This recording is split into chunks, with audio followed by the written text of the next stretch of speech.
Me llamo Yolanda Ferrell. Tengo 32 años y he pasado 14 años como médica de combate en el ejército de los Estados Unidos. 3 semanas antes de que en el Pentágono me colocaran la estrella de plata sobre el pecho, estaba parada en la cocina de mis padres, en Millbrook, Ohio, sosteniendo 2 boletos para la primera fila, mientras escuchaba a mi papá decir unas palabras que jamás voy a olvidar. Ningún campo de batalla pudo prepararme para esto. Nosotros nunca estaremos a tu lado. Eres la mayor vergüenza de esta familia. Después empujó la invitación de regreso sobre la mesa, como si fuera una cuenta que se negaba a pagar. Así que le di su asiento, el que decía familia de la persona homenajeada, a mi tía Ruth, una dueña de un pequeño restaurante de 61 años que jamás ha perdido una sola oportunidad de estar conmigo. Lo que el Pentágono hizo por ella durante esa transmisión en vivo frente a todo el país fue algo que nadie de mi familia vio venir.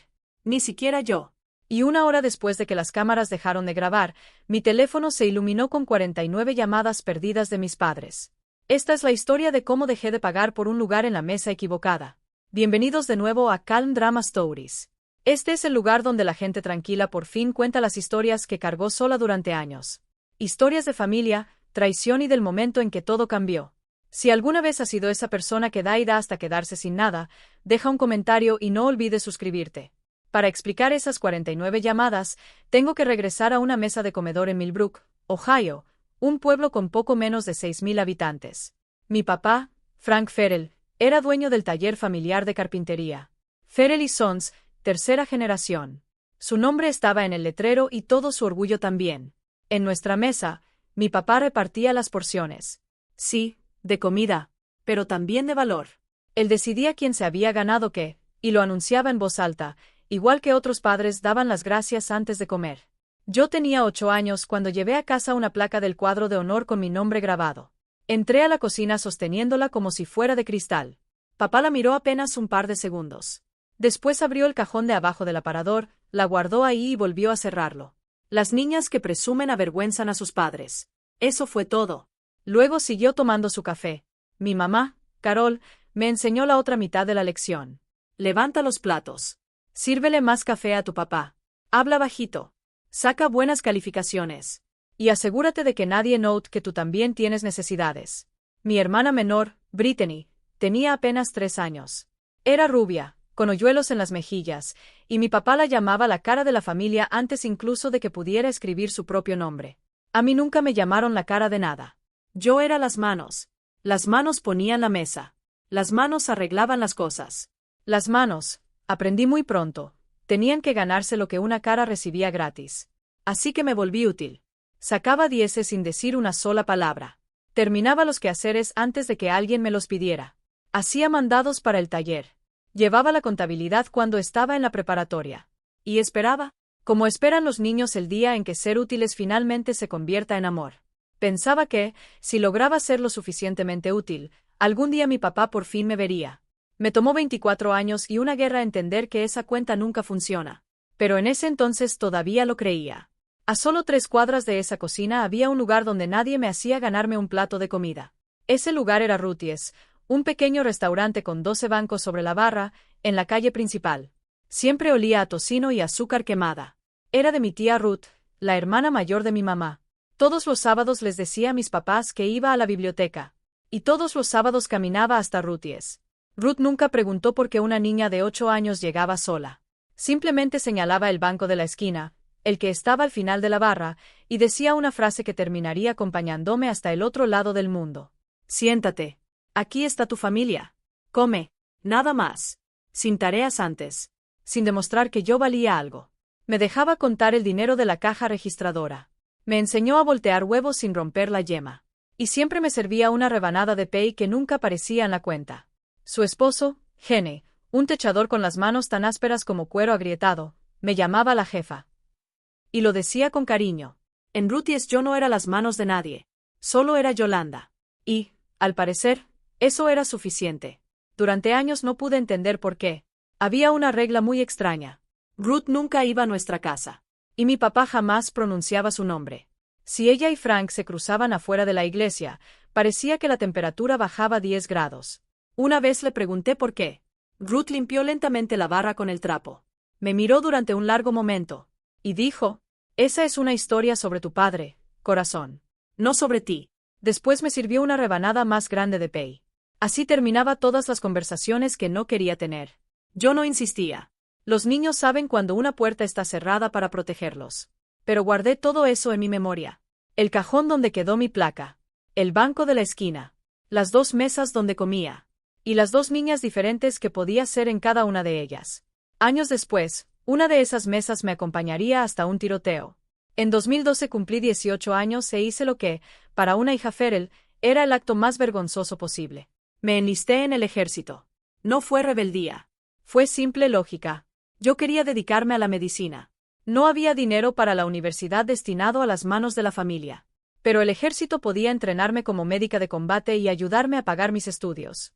Les expliqué todo a mis padres en la misma mesa de la cocina. Con calma. Con información impresa. Era una joven de 17 años sosteniendo una carpeta llena de documentos. Papá ni siquiera la abrió.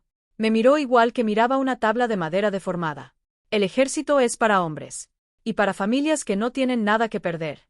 Una hija Ferrell sirve a su familia, no a desconocidos. Si cruzas esa puerta con un uniforme, avergonzarás a todos los hombres que llevan nuestro apellido. Mi mamá no dijo absolutamente nada. En nuestra casa, el silencio también era una respuesta. La mañana en que me fui, mi papá salió temprano hacia el taller, incluso siendo domingo. Mi mamá me abrazó. Rápido en el porche. Puso 2 billetes doblados de $20 en mi mano. Luego miró hacia la entrada de la casa y retiró uno de ellos. No le digas a tu papá, susurró.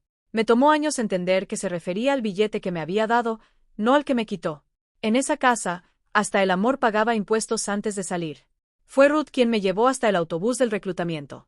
Ruth, todavía con el mandil del restaurante puesto, a las 5 de la mañana. Entre las dos llevaba una caja de zapatos llena de galletas de avena.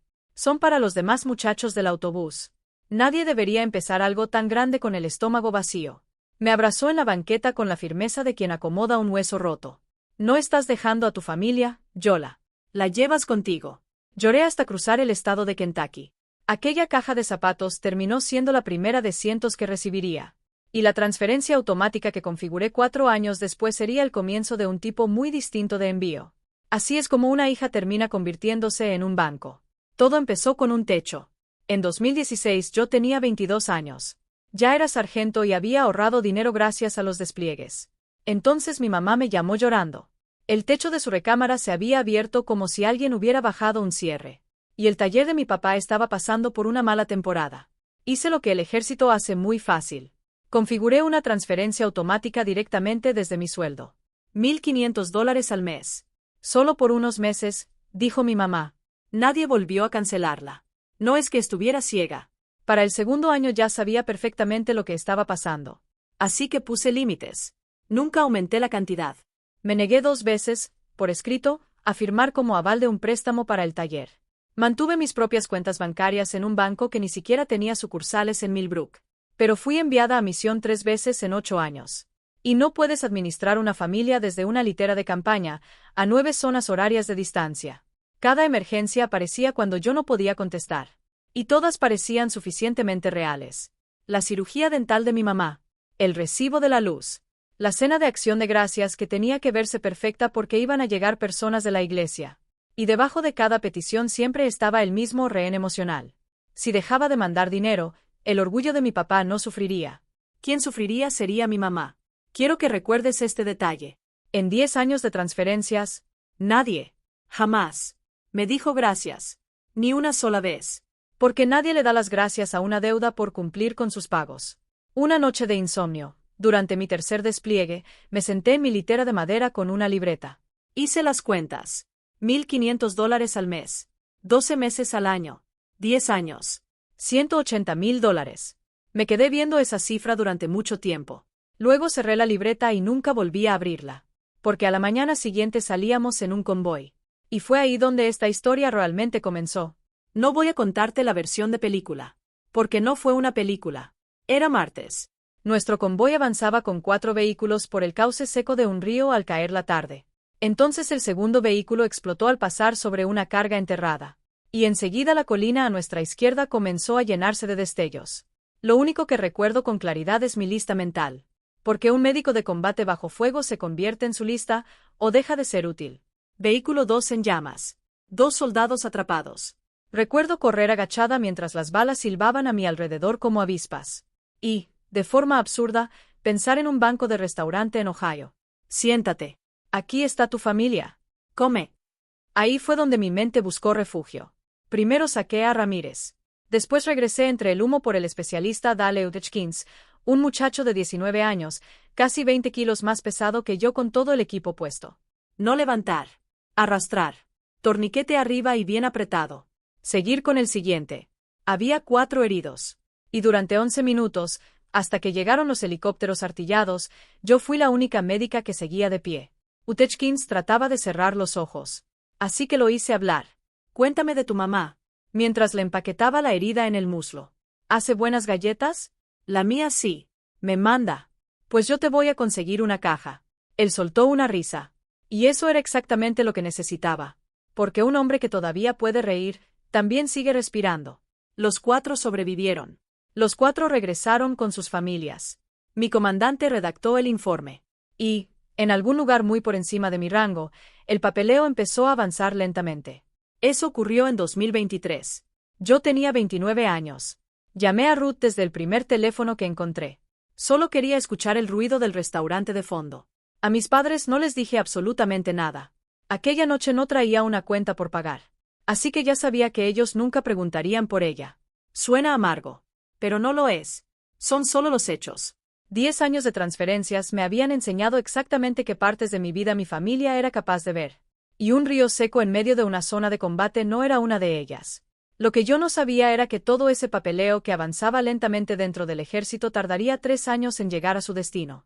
Y cuando finalmente llegara, volaría por los aires las 2 mesas que habían marcado toda mi vida. En la primavera de 2026, mi sargento mayor de mando, un hombre bajo y robusto llamado Álvarez, me llamó a su oficina en Fort Campbell. Tuvo que decirme 2 veces que me pusiera en posición de descanso porque la primera no lo hice correctamente. La condecoración había sido aprobada por el nivel más alto. La Estrella de Plata. La tercera condecoración más importante por actos de valor que entrega este país. Y tan pocas mujeres la han recibido desde la Segunda Guerra Mundial que todas cabrían sentadas alrededor de una sola mesa para comer. Para la hora del almuerzo ya toda la compañía lo sabía. Soldados a los que jamás había atendido me estrechaban la mano mientras hacíamos fila en el comedor.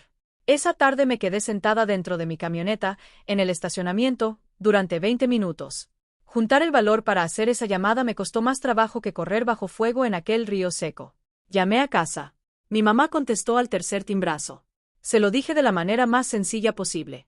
Hubo un silencio. Escuché cómo cubría el teléfono con la mano mientras la voz grave de mi papá sonaba al fondo. Después volvió a hablar. Pero las preguntas no eran de ella. Las hacía mi papá usando la voz de mi mamá. ¿Tu papá quiere saber, eso viene con dinero? ¿Con algún bono? ¿O aumenta tu pensión? Antes de que pudiera responder, la voz de Brittany se escuchó desde algún lugar cerca del refrigerador, rápida y emocionada. ¿Va a haber prensa? ¿Cámaras de verdad? ¿Me puedes etiquetar o todo lo maneja el ejército? Y otra vez mi mamá, casi disculpándose. Tu papá quiere saber si habrá invitaciones VIP. Le gustaría llevar al señor Endris, del Consejo de la Iglesia. Dice que podría ayudar al negocio. Me quedé sentada en aquella camioneta, con el teléfono caliente contra mi oído, esperando una pregunta que nunca llegó. ¿Qué pasó, Yolanda? ¿Estás bien? Nadie preguntó qué había ocurrido. Nadie quiso saber qué había hecho para recibir esa medalla. Nadie preguntó cuánto me había costado. Ni siquiera si aquel muchacho de 19 años había sobrevivido. En ese instante fue como si la niebla desapareciera de golpe. Por fin pude ver las cosas tal como eran. Ellos no estaban orgullosos de mí. Me estaban poniendo precio. Les dije que después les enviaría los detalles. Colgué, y me quedé completamente inmóvil. Entonces hice algo que llevaba 3 años evitando. Abrí mi aplicación del banco. Quiero ser muy precisa aquí. Porque esta es la parte donde mucha gente suele decir que la mujer de la historia fue una tonta. Y creo que ya me gané algo más de respeto que eso. Yo llevo registros de todo. Con la misma obsesión con la que preparo un botiquín de combate. Esa noche, por primera vez, sumé todo lo que las emergencias familiares de los últimos 3 años le habían hecho al fondo que estaba ahorrando para comprar mi casa. Era una cuenta que había empezado desde que ascendí a sargento de primera clase. Mi sueño era sencillo. Una pequeña casa de campo. Un columpio en el porche. Y $60,000 para el enganche. El saldo disponible era de apenas $19,000. Los 41,000 que faltaban tenían nombre y apellido. $25,000 enviados en 2023 para el lanzamiento de la marca de Brittany. Un negocio que, hasta donde yo podía ver, consistía en un logotipo, un aro de luz para grabar videos y un viaje a Nashville. Después vino un pedido de madera para el taller de mi papá. Luego un préstamo puente. Solo por 60 días. Para entonces ya habían pasado 500 días. Y seguía sin regresar ese dinero. También había decenas de gastos pequeños. Todos perfectamente anotados en la aplicación de notas de mi celular. Cada uno fue pedido directamente. Cada uno fue prometido de regreso. Y cada promesa terminó desapareciendo con la misma frase. Somos familia. ¿Por qué llevas la cuenta? ¿Entienden? Yo sí había dicho que no. Muchas veces. Pero esos no nunca duraban. Porque cada petición llegaba acompañada de la salud de mi mamá. O de alguna fiesta familiar. O aparecía justo la semana en que yo salía rumbo a un entrenamiento y no podía discutir las cosas en persona. La distancia cobra impuestos. Y aquí viene la confesión más importante. Incluso esa noche, mirando un saldo de $19,000, mirando 10 años completos de recibos, yo todavía estaba planeando llevarlos a todos a Washington para la ceremonia.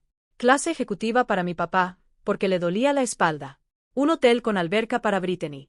Ahí estaba yo, planeándolo todo. Entonces escuché la voz de Ruth dentro de mi cabeza. La misma voz que escuché aquel día bajo el fuego enemigo. La esperanza es la última cuenta que uno deja de pagar. Cerré la aplicación del banco. Las invitaciones ya estaban siendo impresas. Y lo que haría con ellas dependería de un último viaje a casa. El domingo siguiente, Brittany me hizo una videollamada desde una cocina recién remodelada. Una cocina que yo reconocí inmediatamente. Porque sabía perfectamente con qué dinero se había pagado. Mi hermana tenía 27 años. Contaba con 12,000 seguidores. Y a todos ellos les llamaba su comunidad. Ya había preparado, según ella, todo un plan de contenido para el día de mi ceremonia. Acercó el teléfono y empezó a mostrarme la lista. Un video del outfit. Otro mientras se arreglaba. Un reel. Y después leyó en voz alta el texto que pensaba publicar. Detrás de cada héroe siempre está la familia que lo construyó. Era exactamente lo contrario de mi propia historia. Entonces llegó la verdadera razón de la llamada. Oye, si vas a conseguir que dejen entrar a mi camarógrafo, ¿verdad? Es el Pentágono, así que supongo que ahora ya tienes influencias. Le expliqué con toda la calma posible que una ceremonia militar tiene protocolos, medidas de seguridad y una lista estricta de invitados. También le dije que yo no decidía cuántas personas podían entrar, y que absolutamente nada de eso estaba pensado para grabar videos con un aro de luz. La pantalla quedó en silencio. Ese silencio incómodo que aparece cuando alguien deja de actuar por unos segundos. ¡Guau! Fue lo único que dijo al principio. Luego añadió. ¿Por qué siempre eres tan egoísta? Esta es una oportunidad para toda la familia, no solo para ti. Egoísta. Me quedé mirando esa palabra como si jamás la hubiera escuchado. Hace $180,000, probablemente me la habría creído. Pero esta vez ocurrió algo diferente. Mis ojos se fueron directo al bolso que colgaba detrás de su silla. Cuero color crema. Herrajes dorados. Exactamente el mismo bolso que aparecía en un recibo que Brittany me había enviado por accidente durante el lanzamiento de su marca. Le dije que tenía que irme. Y terminé la llamada. Déjame hacer una pausa aquí para hablar contigo directamente. Si alguna vez has sido la persona responsable de la familia, la que siempre resuelve los problemas, la que solo recibe llamadas cuando alguien necesita dinero, entonces sabes perfectamente cómo se sintió esa conversación. Cuéntame en los comentarios cuánto tiempo te tomó darte cuenta del patrón. Porque, siendo sincera, a mí me tomó demasiado tiempo. Y eso que pasé 14 años entrenándome para aprender a notar hasta el más mínimo detalle. Si eres nuevo por aquí, suscríbete. Porque lo que pasó cuando manejé de regreso a Ohio con esos 2 pases para la primera fila dentro de un sobre, y lo que mi padre decidió decirme a la cara en aquella cocina, es la verdadera razón por la que esta historia existe. 2 semanas antes de la ceremonia pedí permiso. Cargué mi camioneta y emprendí el camino hacia Millbrook. De Fort Campbell a Millbrook hay unas 6 horas de autopista y campos interminables. Y durante las 6 horas ensayé un discurso que nunca llegué a dar. En el asiento del copiloto llevaba un sobreacolchado enviado por la oficina encargada de la ceremonia. Dentro venían una invitación con letras en relieve y 2 tarjetas blancas de cartulina gruesa. Cada una tenía un borde dorado y una sola frase impresa. Una frase que significaba más para mí que la propia medalla. Familia de la persona homenajeada. Primera fila. 2 asientos.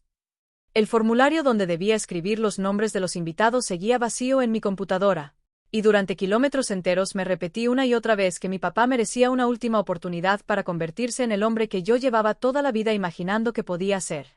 Llegué a Millbrook alrededor de las 4 de la tarde. E hice lo mismo que hacía desde que tenía 8 años. Primero fui a ver a Ruth. La campanita sobre la puerta seguía teniendo la misma abolladura de siempre.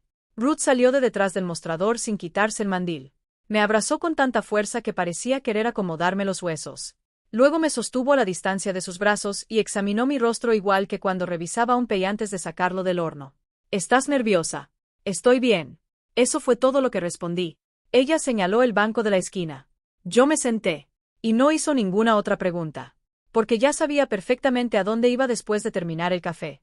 Detrás de la caja registradora, donde antes colgaba el certificado de inspección sanitaria, ahora había un enorme tablero de corcho lleno de fotografías. Había decenas de soldados, cubiertos de polvo, con casco, sosteniendo cajas de galletas y cartas escritas a mano. Mi pelotón. Mis muchachos, así los llamaba Ruth. Me quedé observando esas fotografías durante mucho tiempo. Después recorrí los últimos 3 kilómetros hasta la casa de mis padres. El sobre descansaba sobre el asiento del copiloto, como un pasajero que se negaba a hablar.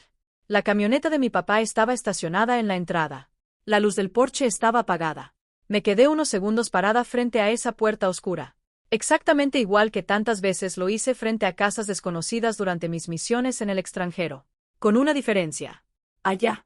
Siempre sabía que podía encontrar detrás de la puerta. Aquí no. Mi mamá me abrió. Me abrazó. Pero fue uno de esos abrazos que terminan demasiado rápido. Como cuando alguien abraza mientras mira por encima de tu hombro esperando la aprobación de otra persona. Mi papá estaba sentado en la mesa de la cocina. Tenía puestos sus lentes para leer y un montón de sobres frente a él. Reconocí inmediatamente el que estaba arriba. Tenía un sello rojo. Era el recibo de la luz. Y sabía perfectamente que lo había dejado ahí para que yo lo viera. Siempre preparaba el escenario antes de cualquier negociación. Saqué la invitación. Después coloqué las 2 tarjetas blancas frente a él. Y fui directa al punto. La ceremonia sería dentro de 3 semanas. En el Pentágono. En Washington. El ejército estaría honrado de recibir a mi familia. Y yo también. Los lugares eran en la primera fila. Uno para él. Otro para mi mamá. Todo estaba organizado. Mi papá se quitó lentamente los lentes. Los dobló con esa calma que siempre tenía antes de dictar sentencia en aquella mesa durante toda mi infancia. Ni siquiera tocó las tarjetas. ¿Sabes qué me pregunta la gente de este pueblo? Su voz era baja, pero no de esas voces suaves. Era baja como la máquina que baja lentamente la cuchilla antes del golpe. Me preguntan qué se siente tener una hija que prefirió a unos desconocidos antes que a su propia sangre. Llevas 14 años paseándote con ese uniforme para que todo el país te vea. ¿Y ahora quieres que me siente entre el público a aplaudir eso? El taller se está muriendo, Yolanda. Hombres que conozco desde hace 30 años ahora me miran diferente. ¿Y tú quieres darme un boleto para ver cómo premian a mi hija por avergonzarme? Le expliqué que era la tercera condecoración más importante por actos de valor que entrega este país. Le dije que 4 soldados seguían vivos gracias a lo ocurrido aquel día en el cauce del río. Nunca levanté la voz. Y vi como algo dentro de él se cerraba. Como un cajón. Entonces dijo las palabras que terminaron de romperlo todo. Nosotros nunca estaremos a tu lado. Hizo una pausa. Y añadió. Eres la mayor vergüenza de esta familia. Después empujó lentamente las tarjetas hacia mí. Se detuvieron justo al lado del recibo de la luz. Su rechazo, y su siguiente petición de dinero, uno junto al otro sobre la misma mesa de roble. Detrás de mí, junto a la estufa, mi mamá tomó un plato que ya estaba completamente seco. Y aún así siguió limpiándolo. Una y otra vez. En silencio. Sin decir absolutamente nada. Recogí las tarjetas. Y solo respondí. Está bien. Él creyó que aquella conversación había terminado. En realidad, lo que acababa de terminar era algo muchísimo más grande. Esa noche, a las 9, Ruth volteó el letrero del restaurante a cerrado. Sirvió 2 tazas de café. Y, algo que casi nunca hacía, se sentó frente a mí. Normalmente Ruth demostraba su cariño de pie. Caminando. Sirviendo café. Llenando platos. Nunca sentada. Le conté todo. Con el mismo tono con el que un médico militar entrega un informe de bajas. Plano. Ordenado. Porque esa era la única forma de soportar el peso de lo que acababa de vivir. Le hablé del taller. Del pueblo. De lo que mi papá llamó desfilar con el uniforme.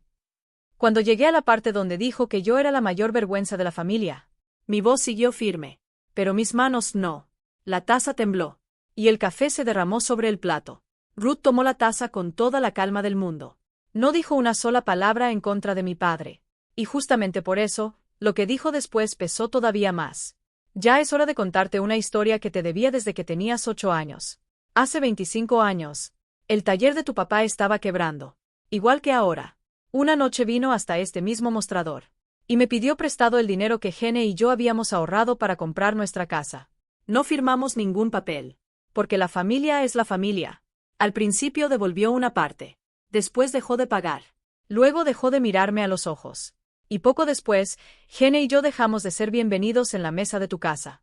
Ruth giró lentamente su taza entre las manos. Durante mucho tiempo, pensé que todo era por el dinero. Pero no. Tu padre no puede perdonar a nadie que lo haya visto en sus peores momentos. Y, corazón, tú lo has visto vulnerable toda tu vida.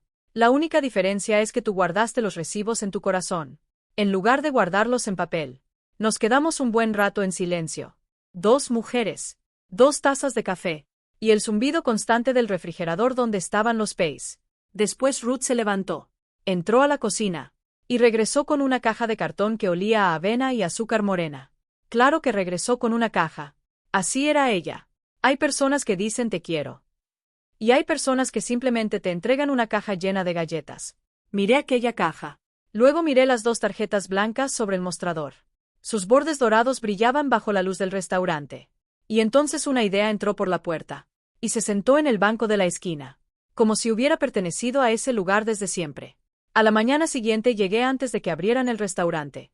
Abrí mi computadora sobre el mostrador. Mientras Ruth preparaba el desayuno en la cocina, las freidoras comenzaban a calentarse con su característico chisporroteo. En la pantalla apareció el formulario oficial para registrar a los invitados. Encabezado oficial. Mi nombre. El nombre de la condecoración. Y después, las 2 líneas que llevaba una semana evitando llenar. Invitado 1. Familia de la persona homenajeada. Invitado 2. Familia de la persona homenajeada. El cursor parpadeaba sobre el espacio vacío, como el monitor de un hospital esperando encontrar un pulso. Escribí, Ruth Fairbanks. Después escribí, Gene Fairbanks. Y me quedé mirando el botón de enviar, con el dedo suspendido sobre él, y quiero ser completamente sincera sobre esa pausa. Porque no era una duda sobre ellos. Era el último reflejo de un entrenamiento que había comenzado cuando yo tenía 8 años. Ese impulso automático que me decía que esos 2 lugares le pertenecían al hombre que jamás los ocuparía. Ruth salió de la cocina limpiándose las manos llenas de harina en el mandil. Leyó la pantalla por encima de mi hombro. Y se quedó completamente inmóvil. Yola, pronunció mi nombre con el mismo cuidado con el que alguien sostiene una escalera para que no se caiga. Ese asiento es de tu papá. La miré. Vi a esa mujer que siempre olía a café recién hecho y mantequilla. La misma que me llevó al autobús del reclutamiento a las 5 de la mañana. La que durante 14 años me había enviado cajas de zapatos llenas de amor hasta una zona de guerra. Y entonces escuché mi propia voz, más firme de lo que yo misma creía posible. No, ese asiento le pertenece a mi familia. Presioné enviar. La computadora hizo ese pequeño sonido alegre y burocrático que hacen los formularios cuando se envían. Sin tener idea de todo lo que acababa de poner en marcha. Llenar 2 espacios tomó apenas unos segundos. Desaprender 24 años de condicionamiento tomó bastante más. Me quedaban 3 semanas. Y, como después descubriría, la prueba más difícil todavía estaba por llegar. Porque el ejército procesa formularios en silencio. Pero los pueblos pequeños procesan las noticias a gritos. Aunque antes tenía una misión más complicada. Convencer a la dueña del restaurante más cerca del mundo de aceptar la invitación. Ruth discutió conmigo durante 2 días. Nunca levantó la voz. Ella jamás hacía eso. Su forma de pelear era diferente. Trataba de resolver el problema sirviendo otra rebanada de pay. Ese lugar es para tu familia, corazón. Tu mamá va a sufrir mucho. Llévate a alguno de tus compañeros soldados. Llévate a Gene para que deje de estorbarme por aquí. Llévate a quien quieras. Pero no desperdicies ese asiento en una anciana que huele a cebolla. La segunda noche dejé de insistir. En lugar de discutir, le conté una historia que jamás había contado en todo Millbrook. Le hablé del cauce del río, del vehículo incendiado, de aquellos 11 minutos. Y de la parte que ni siquiera le había contado al psicólogo del ejército. Que en medio del caos, entre disparos, explosiones y gritos, La voz que mi mente buscó para mantenerse viva no fue la de un sargento instructor. Tampoco la de mi mamá. Fue la suya. Siéntate. Aquí está tu familia. Come. Eso fue lo que escuché. La voz de la tía Ruth atravesando el ruido de las ametralladoras. Así que no vuelvas a decirme que no perteneces a esa primera fila. Ruth se quedó inmóvil con el trapo entre las manos. Y por primera vez en toda mi vida la vi sin saber qué hacer. Después caminó lentamente hasta el banco de la esquina. Mi banco. Se sentó. Y habló muy despacio. Escúchame bien. No le debes nada a nadie por quererte. Así no funciona el amor. Así funcionan las cuentas por pagar. Levantó la mirada. Tu padre nunca aprendió la diferencia. Y te aseguro que no voy a permitir que pagues una sola factura más. En el idioma de Ruth. Eso significaba que había aceptado. Claro que puso condiciones. Usaría el vestido azul que llevó el día de su boda. 39 años después seguía guardado dentro de una bolsa de plástico en el closet. Y Gene tendría que ir a una barbería de verdad para cortarse el cabello. Gene, por su parte, sacó una escalera. Descolgó con muchísimo cuidado el tablero lleno de fotografías de soldados. Lo hizo con la delicadeza con la que se sostiene un vitral antiguo. Ellos también van a ir con nosotros. Aquella noche mi celular empezó a vibrar sobre la barra del restaurante. Giró casi media vuelta por tantas notificaciones. Era un mensaje de Brittany. Las palabras importantes estaban escritas completamente en mayúsculas. Mamá dice que invitaste a la tía Ruth. ¿Se te perdió la cabeza? Lo que vino después fueron 2 semanas de un tipo de guerra muy específico. Una guerra sin balas, sin explosiones y sin dejar huellas. Brittany bombardeó mi teléfono. Nos estás humillando. Papá está destrozado. Lo cual me pareció curioso. Porque los hombres realmente destrozados normalmente no necesitan que su hija influence transmita su indignación por ellos. Después aparecieron los famosos monos voladores. Así es como los médicos de combate que van a terapia grupal llaman a las personas que otros envían para manipularte. Solo que en Millbrook llegaban con otra apariencia. Llegaban con energía de señoras que llevan un pay o un guisado a la iglesia. La señora Kowalski, del consejo parroquial, me mandó un mensaje. Corazón, las familias deben perdonarse. Mi antigua maestra de escuela dominical dejó un mensaje de voz recordándome que debía honrar a mi padre. Terminó con un pequeño suspiro. Tan suave y tan preciso, como una flecha lanzada lentamente. Pero las llamadas que realmente me quitaban el sueño eran las de mi mamá. Ella nunca defendió lo que mi papá me había dicho. De hecho, jamás volvió a mencionarlo. Y ese silencio decía mucho más que cualquier explicación. Solo lloraba bajito. Hablaba de lo triste que sería que toda la familia pareciera rota frente al pueblo entero. Y una y otra vez me pedía exactamente lo mismo. Solo cambiaba el orden de las palabras. Arregla esto, por favor. Fíjate bien en ese detalle. Durante 2 semanas, ni una sola persona le pidió a mi papá que retirara las palabras que me dijo a la cara. Todo el sistema, las señoras de la iglesia, mi hermana, mi mamá, todos se organizaron alrededor de un solo objetivo: lograr que la persona herida aceptara la herida en silencio. Como siempre lo había hecho. 10 años antes. Ese mecanismo habría funcionado conmigo. Siempre había funcionado. Pero algo cambió el día que presioné el botón de enviar en aquel formulario. Era como si un enorme muro de culpa, el que había sostenido toda mi vida, hubiera desaparecido en silencio. Las llamadas seguían llegando. Pero ya no encontraban dónde apoyarse. Respondí con amabilidad a mi mamá cada vez que llamó. No reanudé los envíos de dinero. No retiré la invitación. Porque descubrí una verdad muy sencilla. Los límites solo parecen crueldad para quienes estaban acostumbrados a cobrarte. 10 días antes de la ceremonia llegó un sobreoficial al correo militar de mi unidad en Fort Campbell. Y, desde ese momento, esta historia se hizo mucho más grande. Junto con el sobre llegó la capitana Reyes, oficial de asuntos públicos. Entró a la sala de reuniones con una tableta en la mano y la energía de alguien que está organizando una invasión, pero con muchísima educación. Me explicó todo. Una estrella de plata otorgada a una mujer era un acontecimiento tan poco común que prácticamente ocurría una vez por generación. La ceremonia había sido trasladada a un auditorio mucho más grande dentro del Pentágono. Se transmitiría completamente en vivo a través de los canales oficiales del ejército. 2 cadenas nacionales de televisión habían solicitado acreditaciones. Y una agencia internacional de noticias enviaría a un fotógrafo. Además, usted dará un discurso. 3 minutos. Es completamente a su elección. Solo revisaremos el contenido por cuestiones de seguridad. No por lo que quiera decir. Escuché apenas la mitad de sus palabras. Porque mi mente se quedó atrapada en una sola idea. En vivo. Millones de personas mirando. Y, entre ellas, inevitablemente, todo Millbrook. Quien estuviera sentado en la primera fila aparecería frente a todo el país. Y los 2 nombres escritos en aquellas tarjetas ya estaban registrados en la base de datos del Pentágono. Yo nunca imaginé que ocurriría algo así. Había llenado aquel formulario pensando únicamente en mí. Todo lo demás simplemente cayó encima, como una tormenta. La capitana Reyes abrió después el registro de invitados para confirmar la ortografía de los nombres. Entonces se detuvo. Y una pequeña sonrisa escapó de su rostro. Una sonrisa poco reglamentaria. Ruth. Qué curioso. Así que usted es la sobrina. La miré confundida. ¿Qué quiere decir con eso? La sonrisa desapareció tan rápido como había aparecido. Lo descubrirá el día de la ceremonia, sargento. No quiero arruinar la sorpresa. Y, siendo sincera, ni siquiera conozco todos los detalles. Se levantó, me estrechó la mano, y salió de la sala. Me dejó sola, con 2 misterios en lugar de uno. Lo que yo no sabía era que el segundo misterio llevaba mi propia letra encima. Lo había provocado 5 meses antes. Mucho antes de la invitación.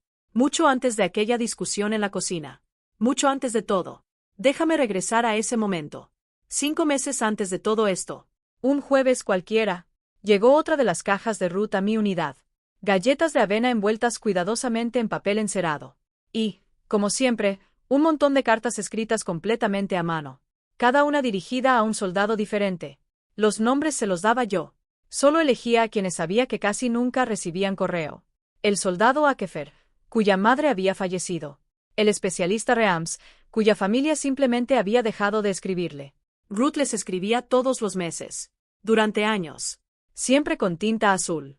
Con la misma constancia con la que un general escribe sus memorias. Mientras todos abrían la caja como si fuera un cargamento de suministros, el sargento mayor Álvarez se acercó. Tomó una de las cartas. Leyó el nombre escrito en el sobre. Y preguntó, ¿quién es Ruth Fairbanks? Entonces empecé a contarle la historia de aquellos 14 años, cientos de cajas enviadas a 3 bases militares distintas y a 2 zonas de guerra. Cartas dirigidas a completos desconocidos simplemente porque su sobrina le decía que se sentían solos. Un pequeño restaurante que jamás generó suficientes ganancias para que todo aquello tuviera sentido desde un punto de vista económico. El sargento mayor Álvarez escuchó toda la historia con los brazos cruzados.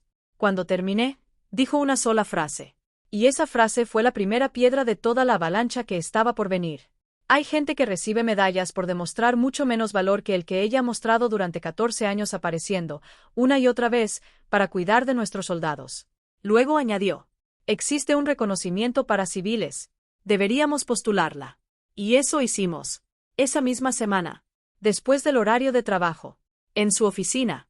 El ejército tiene una condecoración oficial para ciudadanos que, sin pertenecer a las Fuerzas Armadas, prestan un servicio extraordinario a los soldados. Preparamos toda la documentación como si estuviéramos armando un caso ante un tribunal. Fechas. Fotografías. Cartas. Los propios soldados se ofrecieron a escribir testimonios con un entusiasmo que parecía el de testigos deseando contar la verdad. Akefer escribió una carta de página completa. Yo firmé como la soldado que presentaba oficialmente la nominación. Después enviamos todo. Y la preparación para un nuevo despliegue terminó absorbiendo por completo aquella primavera con toda sinceridad. Me olvidé del asunto. Los formularios del ejército parecen desaparecer igual que la lluvia cuando cae sobre la arena, aunque en realidad no desaparecen. El ejército nunca olvida un documento presentado por triplicado. En algún momento, entre Kentucky y el Pentágono, aquel pequeño expediente que yo había enviado comenzó a caminar por sí solo. Y, al parecer, hasta obtuvo cierto nivel de confidencialidad. Una semana antes de la ceremonia, un martes gris por la tarde en Fort Campbell, cerré las cuentas pendientes de mi antigua vida, y me tomó exactamente el tiempo que tarda un cambio de aceite. 3 oficinas.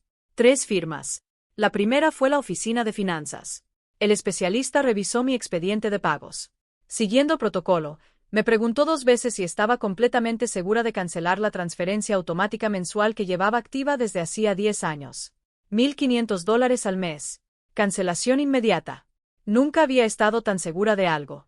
Firmé. La segunda parada fue la oficina de personal. Y esa era mucho más importante que el dinero. En el ejército existe un documento llamado DD Form 93. Es el registro oficial de datos para casos de emergencia.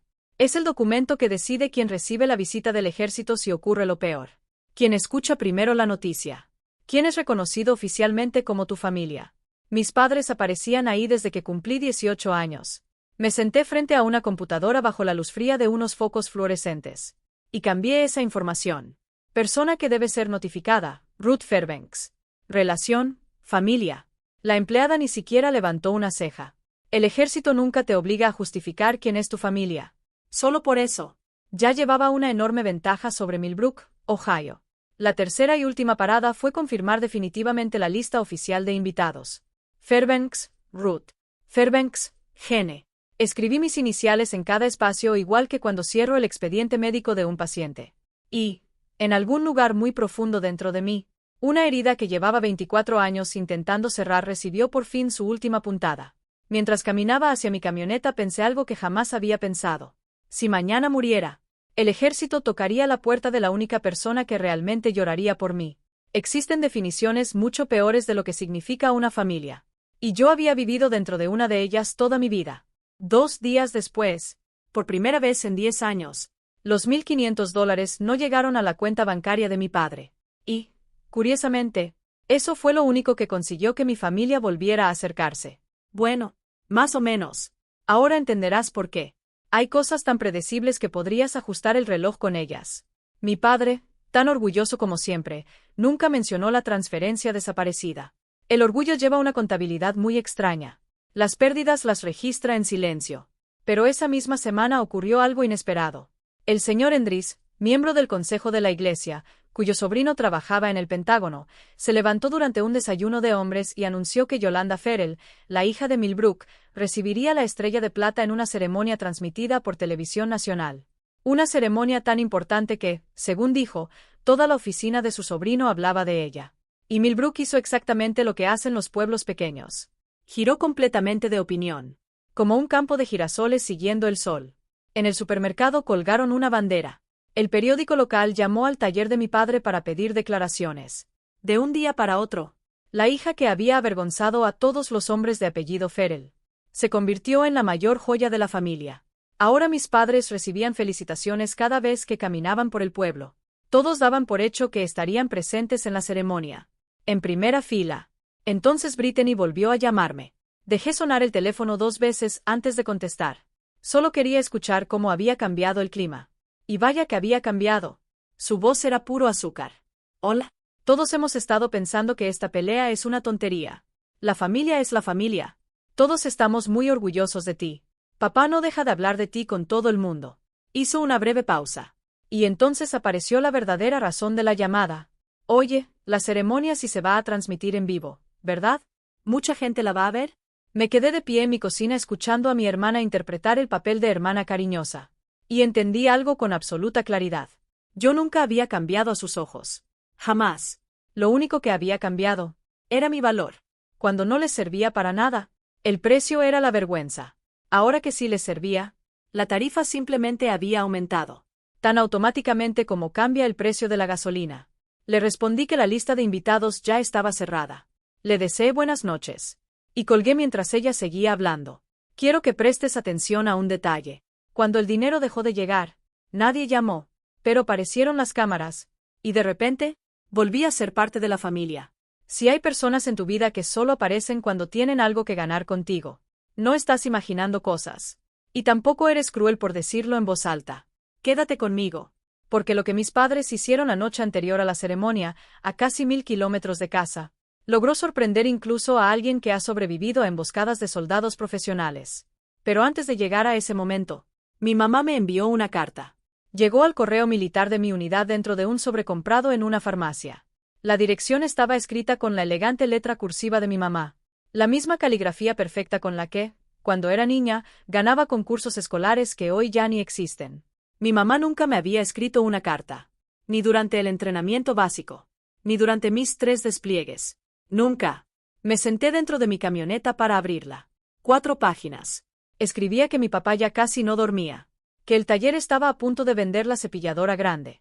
La máquina que había comprado mi bisabuelo.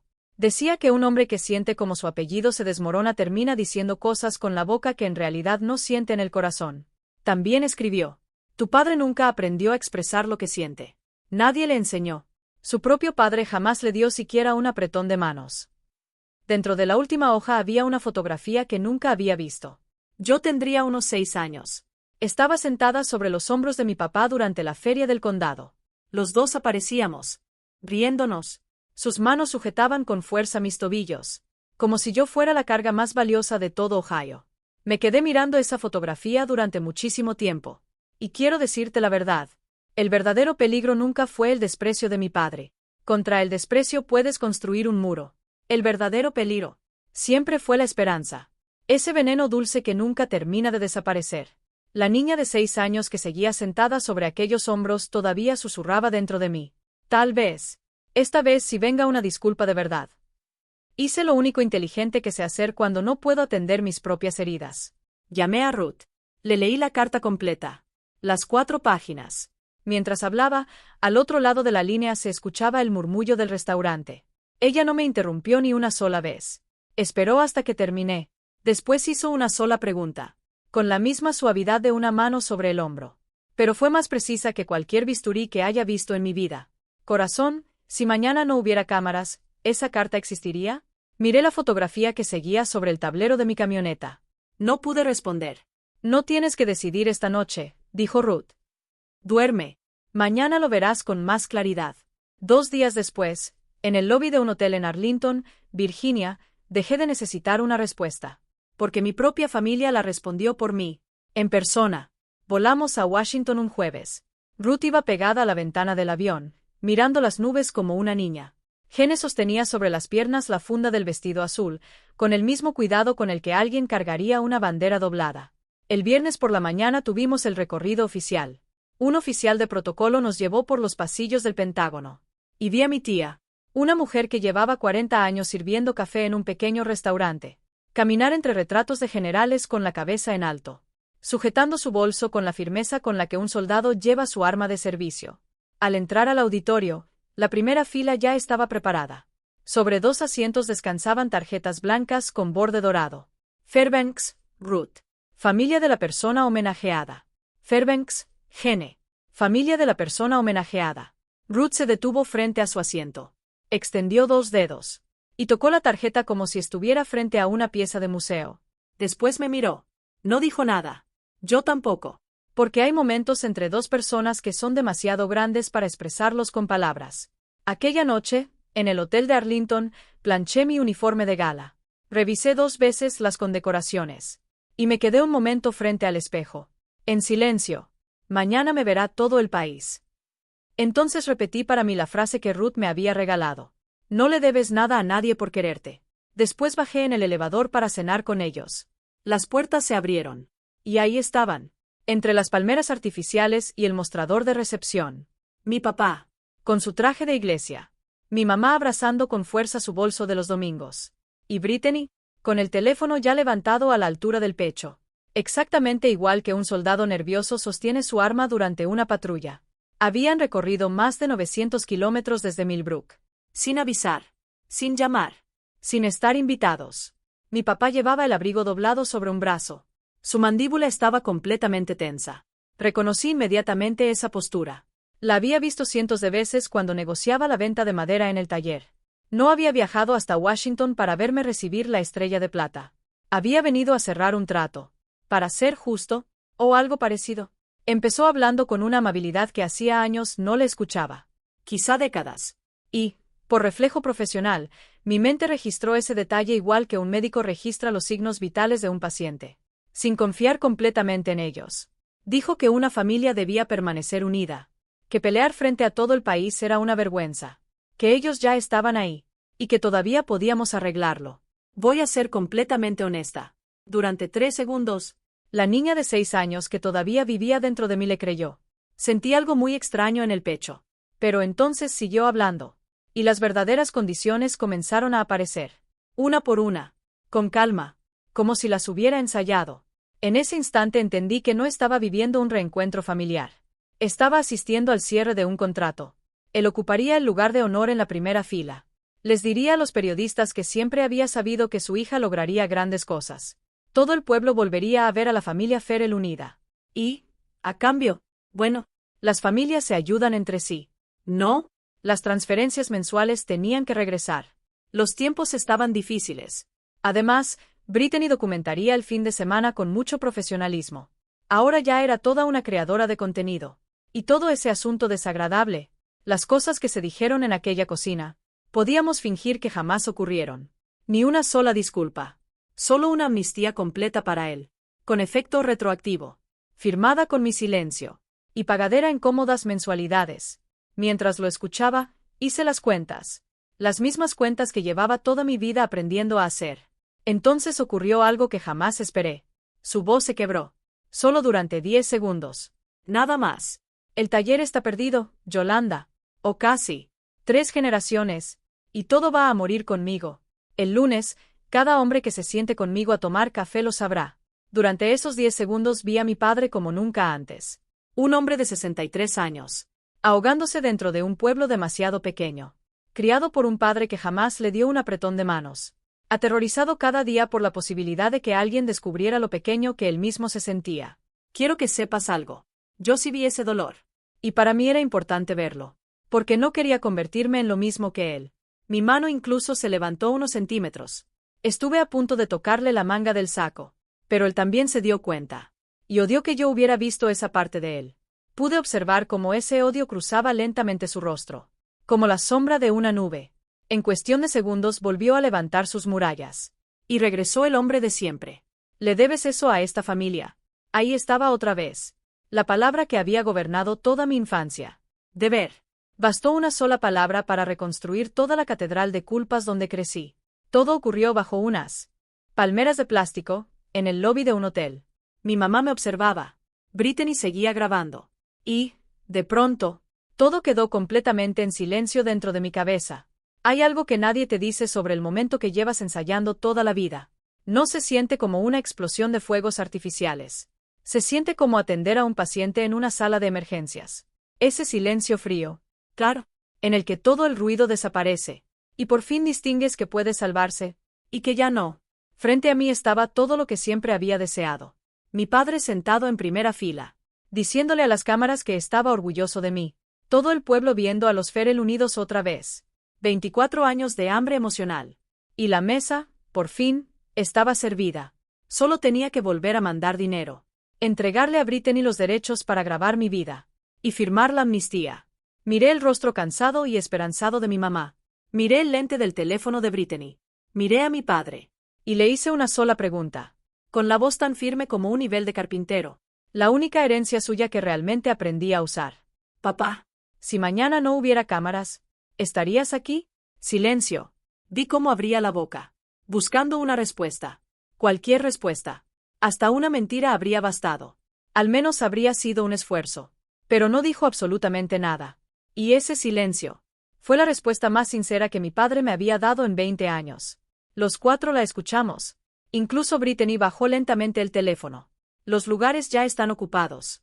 Lo dije sin enojo, sin levantar la voz. Pasé toda mi vida comprando un lugar en su mesa. Ya terminé. Ahora, mi mesa está completa. Mi papá explotó. Ahí mismo, en el lobby del hotel, con su traje de iglesia puesto. Aquella voz baja que siempre usaba para intimidar perdió completamente el control. Salieron todas las palabras de siempre. Malagradecida. Egoísta. Después de todo lo que hicimos por ti, te vas a arrepentir. Todo el pueblo sabrá la clase de hija que eres. Apuntaba con el dedo. Los huéspedes comenzaron a voltear desde la recepción. Y yo permanecí inmóvil, rodeada por todo ese ruido, pero completamente en paz. 3 semanas antes, en aquella cocina, mi padre me había dicho una verdad. Nunca estaremos a tu lado. Era muchas cosas, pero, al menos en eso, siempre cumplía su palabra. Mi mamá pronunció mi nombre una sola vez, con la voz rota, empapada de lágrimas. Y, curiosamente, ese fue el sonido que más tiempo permaneció conmigo. Di un paso hacia atrás. Entré al elevador. Las puertas se cerraron mientras mi papá seguía gritando. Vi desaparecer el rostro de mi mamá. Y la luz roja que seguía grabando desde el teléfono de Brittany. Subí sola hasta el piso 12, con las manos cruzadas frente al cuerpo, como si estuviera de guardia en un memorial. Jamás he presionado un botón tan caro como aquel. Dormí mejor de lo que merecía. Antes de que sonara la alarma recibí un mensaje de Gene. Era una fotografía de Ruth. A las 6 de la mañana. planchando cuidadosamente su vestido azul sobre la tabla del hotel. El mensaje decía: «Está despierta desde las 4, jefa».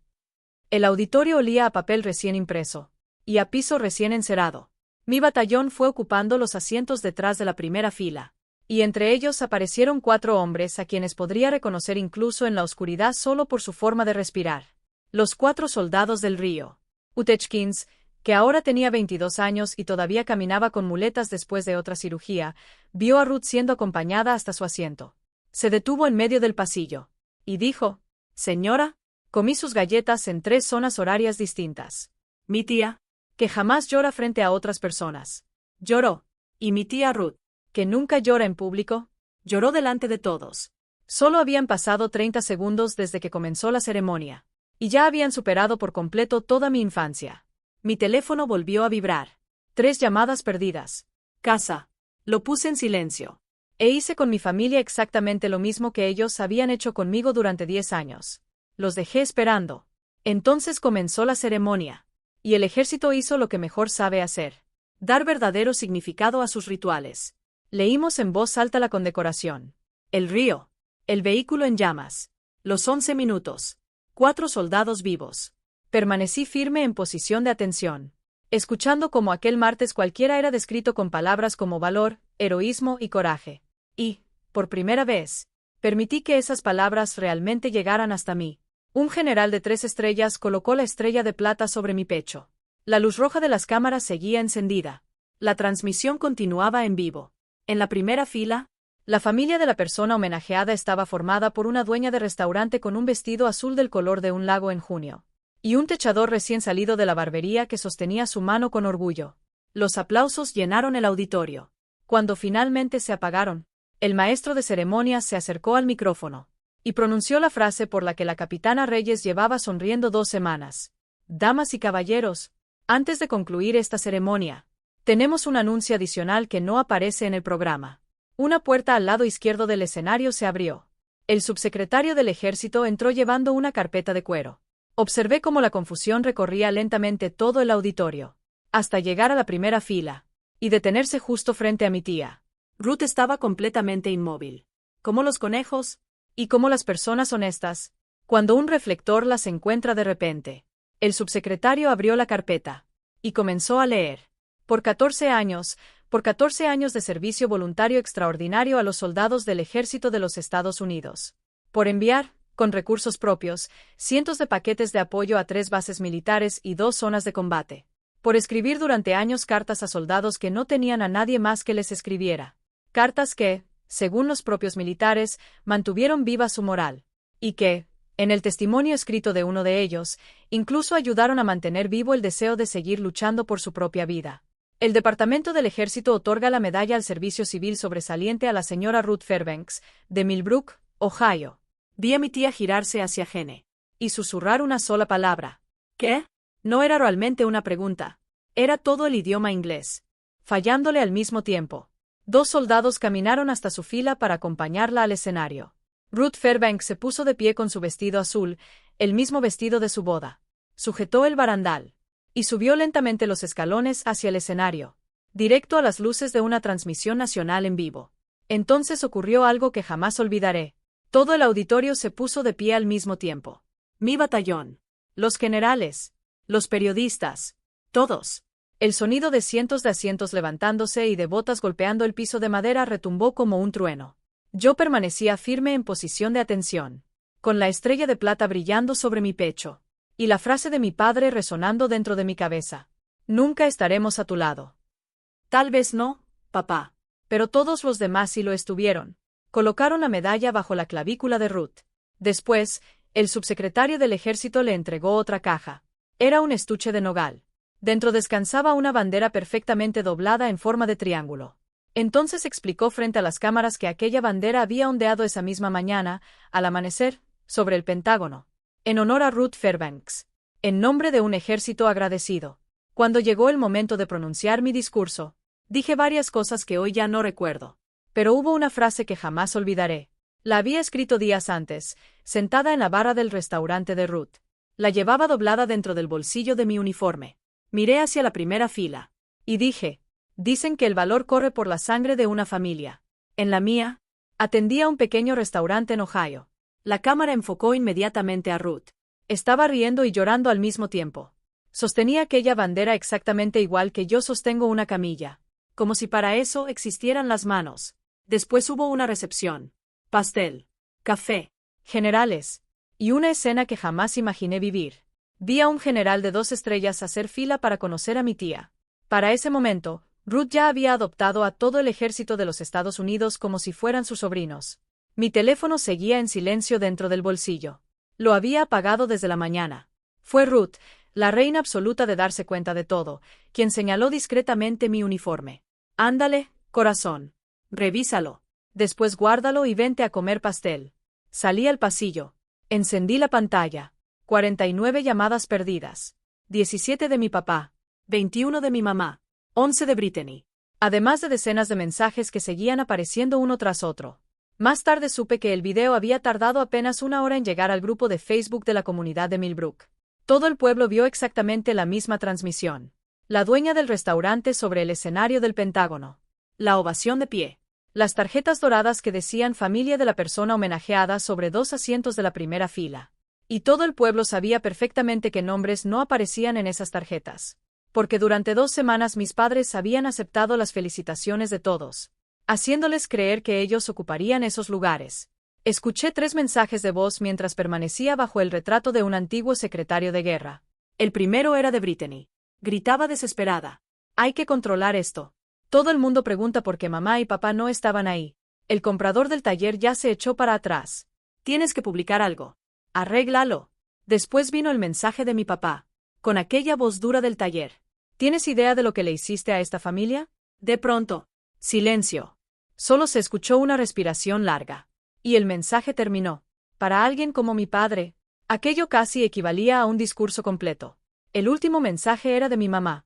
Hablaba casi susurrando, como si se hubiera escondido en la despensa para llamar. Lo vi, Yolanda. Ruth se veía hermosa. ¿Y tú? Te veías como realmente eres. Clic.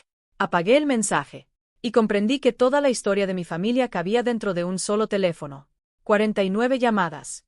Y ni una sola había llegado después de escuchar la condecoración. Ni una sola después de que todo el país escuchara cómo 4 soldados sobrevivieron gracias a lo ocurrido en aquel río. 3 llamadas habían llegado todavía discutiendo lo ocurrido en el lobby del hotel.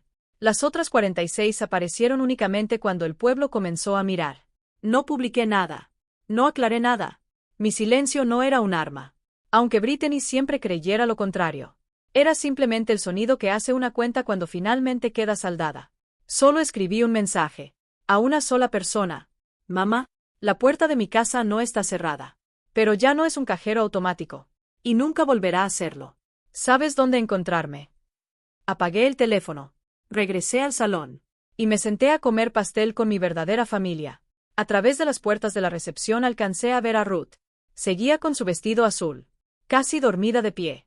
Todavía abrazando aquella bandera con las 2 manos. Han pasado varios meses desde entonces. Y así terminaron las cosas. Quiero contarlo con honestidad. Porque los finales perfectos solo existen para quienes nunca estuvieron ahí. La bandera sigue colgada en la pared del restaurante de Ruth. Dentro de su estuche de nogal. Con la medalla colocada a un lado. Justo junto al enorme tablero lleno de fotografías de soldados. Gene volvió a colgarlo usando 2 clavos más. Para que siga creciendo. Eso dijo. El periódico local publicó un reportaje. Y ahora, todos los sábados, hay fila para entrar al lugar que la gente de 2 condados vecinos conoce como el restaurante al que el ejército le dio las gracias. Gene también talló un nuevo letrero de madera. Lo colocó sobre el viejo banco donde siempre me sentaba. Dice, mesa familiar. Reservada para quien decida presentarse. El día de Acción de Gracias comí ahí. En mi viejo asiento. Y nadie me pasó la cuenta. En Millbrook. Mi papá sigue contando su propia versión de la historia en la cafetería del pueblo. Dice que fue el ejército quien decidió los lugares. Que todo fue política. La gente simplemente lo deja hablar. Como se deja encendida una radio en otra habitación. El taller vendió la gran cepilladora. Ahora sigue funcionando. Pero mucho más pequeño. Yo no provoqué eso. Y tampoco fui quien debía salvarlo. Aprender la diferencia entre esas 2 cosas me tomó 24 años. Y vale mucho más que cualquier medalla. Mi mamá ahora me escribe una carta cada mes. Cartas de verdad. Sin fotografías. Sin peticiones. Solo su propia voz aprendiendo, poco a poco, a decir lo que nunca dijo. Yo respondo cada una. Todavía no nos hemos visto. Su puerta sigue abierta. La mía también. Pero ya no soy la única responsable de recorrer el camino entre ambas. Brittany cambió de imagen. Ahora publica una serie de videos sobre cómo sanar después del distanciamiento familiar. Los graba desde la cocina que remodeló con mi dinero. La silencié. No la bloqueé. Los médicos dejamos abiertas las vías respiratorias. El dinero que antes enviaba cada mes. Esos $1,500 que compraban silencio desde hacía 10 años. Ahora va directamente al fondo para mi casa. La semana pasada la cuenta volvió a superar los $30,000. Y sigue acercándose otra vez a los 60,000. Hay una pequeña granja a 20 minutos de Fort Campbell. Todos los domingos paso frente a ella. Tiene un porche perfecto para colocar un columpio. Y, por primera vez en toda mi vida adulta, cada dólar destinado a ese porche llega exactamente hasta ese porche. Hoy entreno a nuevos médicos de combate en Fort Campbell. El mes pasado una soldado recién llegada, con las manos temblando, me preguntó cómo hacía para mantener la calma bajo fuego enemigo. Antes de responder con el manual, contesté con la verdad. Debes tener muy claro exactamente a quién quieres volver a casa. Y asegurarte de que esa lista sea correcta. Porque entrar en combate cargando los nombres equivocados pesa mucho más que cualquier mochila. La vi escribir esas palabras en su libreta. Era una muchacha joven, con toda su lista de personas todavía sin revisar. Y deseé, con todo mi corazón, que descubrir la verdad le costara mucho menos de lo que me costó a mí. Porque hoy sé algo que no entendía cuando tenía 8 años. Ni 18. Ni 31. La familia nunca fue la gente que comparte tu sangre. La familia siempre fue la gente que decide quedarse a tu lado, cuando hacerlo tiene un costo. Esa fue mi historia. Una invitación rechazada. 2 lugares ocupados por los nombres correctos. Y 49 llamadas que llegaron exactamente una transmisión demasiado tarde. Si tú también llevas años pagando por un lugar en una mesa que nunca fue realmente tuya, tal vez esta historia sea la señal que necesitabas para mirar a tu alrededor y descubrir quién ya está de pie junto a ti. Si esta historia te conmovió, compártela con esa persona que siempre aparece cuando más la necesitas. Déjame tu comentario. Suscríbete al canal. Y nos vemos en la próxima historia.